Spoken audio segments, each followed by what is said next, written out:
Hello students, तो आज हम पढ़ने वाले हैं चैप्टर 4 ग्लोबलाइजेशन आपके इकोनॉमिक बुक से। तो आज हम जानेंगे कि ग्लोबलाइजेशन क्या होता है। देखो, ग्लोबलाइजेशन क्या होता है बच्चा, जिसमें दो या दो से ज्यादा देश या कंट्रीज एक साथ आती हैं और व्यापार करती हैं, इसी को हम कहते हैं ग्लोबलाइजेशन, सिंपल से शब्दों में।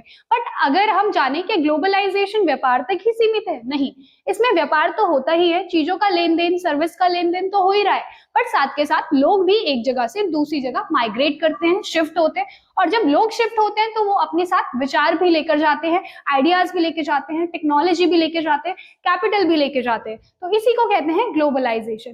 फिर हम जानेंगे कि फैक्टर्स ऑफ ग्लोबलाइजेशन क्या होता है, मतलब ऐसे क्या फैक्टर्स हैं जो ग्लोबलाइजेशन को इम्पैक्ट करते हैं या उसको और ज्यादा बढ़ावा देते हैं। तो सबसे पहले हम जान लेते हैं रैपिड इंप्रूवमेंट ट्रांसपोर्ट, मतलब कि हमारा जो ट्रांसपोर्टेशन सिस्टम है वो इतना वेलबिंग हो गया है कि जिससे कि अब आसानी से एक कंट्री से दूसरी कंट्री में कम टाइम में जाया जा सकता है और जल्दी पहुंचा जा सकता है। दूसरी चीज है इंफॉर्मेशन एंड कम्युनिकेशन, कि भाई हमारा जो कम्युनिकेशन सिस्टम है वो टेक्नोलॉजी की वजह से बहुत इजी हो गया है, बहुत फास्ट हो गया है। तीसरी चीज है लिबरलाइजेशन ट्रेड पॉलिसीज, कि काफी देशों ने क्या किया है, ट्रेड पॉलिसीज को साइन किया हुआ है, जिसके द्वारा वो आसानी से फ्री ट्रेड पॉलिसीज के थ्रू एक देश से दूसरे देश में ट्रेड कर सकते हैं। अब हम बात करेंगे एमएनसीज। ये एमएनसीज क्या होती है बच्चों? एमएनसीज होती है मल्टीनेशनल कंपनीज, ऐसी कंपनीज जो एक से ज्यादा देशों में ओपन होती है। जैसे आप जान लीजिए एप्पल इंडिया की कंपनी नहीं है, बट आप इसको बहुत सारी कंट्रीज के अंदर देख सकते हो, ठीक है। वैसे हम देख सकते हैं सैमसंग,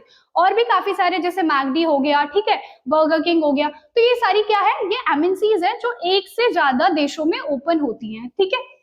अब हम बात करते हैं इफेक्ट्स ऑफ ग्लोबलाइजेशन की। इफेक्ट्स ऑफ ग्लोबलाइजेशन, जैसे कि ग्लोबलाइजेशन तो हमने समझ लिया, ग्लोबलाइजेशन से असर क्या बढ़ रहा है, मतलब कि इम्पैक्ट क्या बढ़ रहा है। तो इसके दो तरीके से हम देख सकते हैं, पॉजिटिवली और नेगेटिवली। पॉजिटिवली अगर बात करी जाए तो भाई इससे हमारा इकोनॉमिकल ग्रोथ बढ़ रहा है ना, कंट्री के अंदर इकोनॉमिक अच्छी हो रही है, जीडीपी बढ़ रही है, तो ये देखने को मिल रहा है। दूसरी चीज एम्प्लॉयमेंट अपॉर्चुनिटी, मतलब कि रोजगार बढ़ रहा है, लोगों को जॉब्स मिल रही है, तो इस तरीके से ये देख लिया हमने। अब हम थर्ड बात करते हैं इम्प्रूव टेक्नोलॉजी। भाई टेक्नोलॉजी बढ़ रही है, कम्युनिकेशन सिस्टम अच्छा हो रहा है, ठीक है, तो मशीनें देखने को मिल रही है।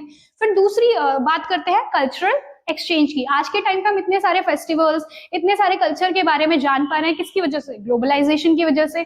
तो इसकी वजह से क्या हो रहा है कि कल्चर एक्सचेंज भी हो रहा है, ये तो पॉजिटिव इंपैक्ट रहे। बट हम बात करते हैं नेगेटिव इंपैक्ट की।